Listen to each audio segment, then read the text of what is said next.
When talking about My Hero Academia, one thing can for sure be said. There are a wide variety of well-designed and even well-written characters within the series. Ignoring every other component of MHA that appeals to me, the characters are certainly on the forefront of things that stand out to me about this series. From Mineta all the way to All Might himself, the characters in this manga and anime leave much to like, no matter what kind of personality you yourself might have. That is for the protagonists of the show. But what about the antagonists in this series?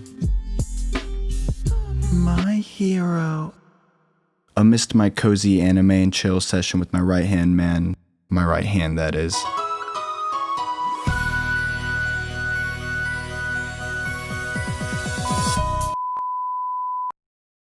I took the time to rewatch the first few seasons of MHA, and there was one villain specifically that I seemed to find myself having a hard-on for time and time again.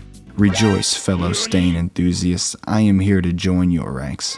This isn't to say that there aren't any other villains in the series that I really enjoyed or thought had potential, but many of MHA's antagonists, in my own opinion, felt lacking when it came to character, philosophy, or lacked having a proper build-up. Many of the villains in the first few seasons, while having fantastic character designs all around the board, would either 1.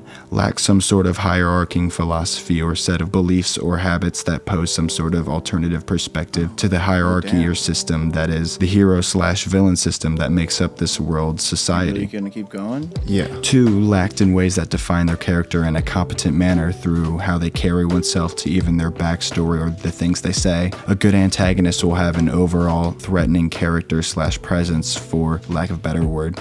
Even if a villain is not the strongest in the world, their character alone can be a threat, since one may behave unpredictably due to their unique personality framing or past. 3. The villains would lack proper build-up prior to them becoming the main threat and having their time to shine, so to speak. How a potential threat is introduced is important. If a villain had his main impactful moment directly after their introduction, it feels villain of the week-esque, and in my opinion is less rewarding. All of these things make a villain or antagonist a more nuanced, interesting, threatening, and a more believable character, and a better one, in my own opinion. Okay. I love all the MHA villains. I just have a hard-on for Stain. So can I rub this one out real quick? Oh, dude, come on. Okay, no more thirsty jokes, I promise. Stain stands out to me for a multitude of reasons. His build-up compared to many of the other MHA villains is an improvement, with the exception of All For One, who obviously had a large build-up prior to his fight with All Might, and Shigaraki, who is a special case due to him being set up to be a more major threat down the line. Stain is really the outlier here in terms of how he was initially presented. His introduction, though, like many MHA villains being sudden, was an improvement in my eyes due to Stain having taken down and nearly killed Ignenium. I don't know how to pronounce that. Go back to school, dumbass. Idia's older brother, an already established, seasoned hero. It gave a direct and sudden impact to the morale of the protagonists and gave a sly setup for Idia to pursue the hero killer, only for Stain to be disgusted by Idia's vengeful reasons for taking him down. No, it wasn't foreshadowed and Stain was not mentioned before, but it worked for me. It set the stakes high and made the viewer feel threatened by this noseless new menace. Do you remember Muscle Man?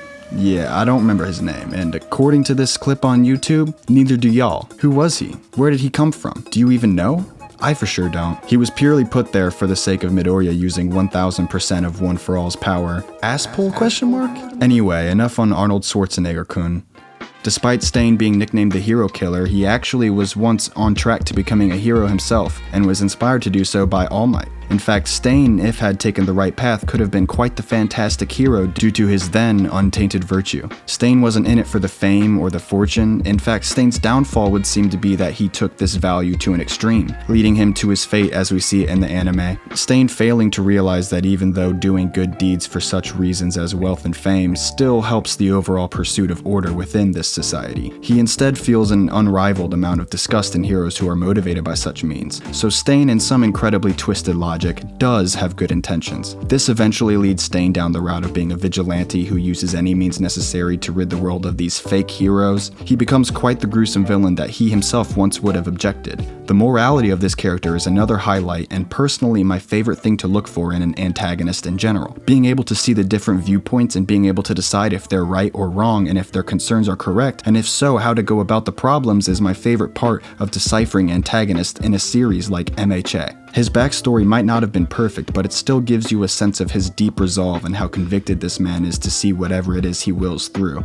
And the fight with Stain, Midoriya, and Todoroki, so good. Stain's ability of licking the opponent's blood to paralyze them, love it. His resolve, love it. Though his introduction could have been better, I'll take it. All of these things make Stain overall a very competent, threatening force to be up against. In my opinion, it's well done. This is my problem with MHA's antagonists for the most part. Some of them feel one-offy, even if they might not be, because they could be so much more nuanced. Then you get Stain, who potentially could have been the main antagonist if it were up to me. But instead we get One For All, who is great and has a great broken ability, but what else is there? No Face? The no face is pretty symbolic for how much of a lack of characteristics / personality or depth he has. I'm sure we'll get much more later if we haven't already in the manga, cause I'm not caught up. But taking a look at the anime alone, I wish Stain was the main protagonist. It would be more engaging for me personally. That's just it. And currently Shigaraki is being set up to be One For All's replacement, and I don't know how I'm feeling about that either. He's got the backstory, cool design, cool powers, but he has really no resolve that I can see and doesn't seem like a figure that I would respect in the slightest if I were in this world. Or be scared of. Maybe I'm just a Chad. I'm serious, where's the backbone? So yeah, I'm not a big fan of Shigaraki at the moment, or All For One. Maybe we'll get more from them in the future, I'm sure we will, and maybe All For One is decently written. Maybe he's so poorly written that he's well written.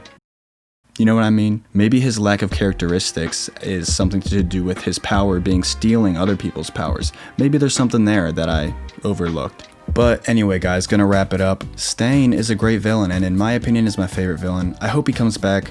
I hope we get more from him. I'm sure we will if we haven't in the manga already. I need to get caught up on that. Anyway boys, with that I'm gonna head out. If this video gets 5 likes, I'll do a video on All For One. That sounds like a fucking joke, but I'm absolutely serious. Probably won't even get that. If you enjoyed, please do leave a like, and if you want more cleanse, spank me with a little subscription. Oh god, no integrity left. I had a ton of fun on this one. Hope I'll be around for another one. Peace. One Piece.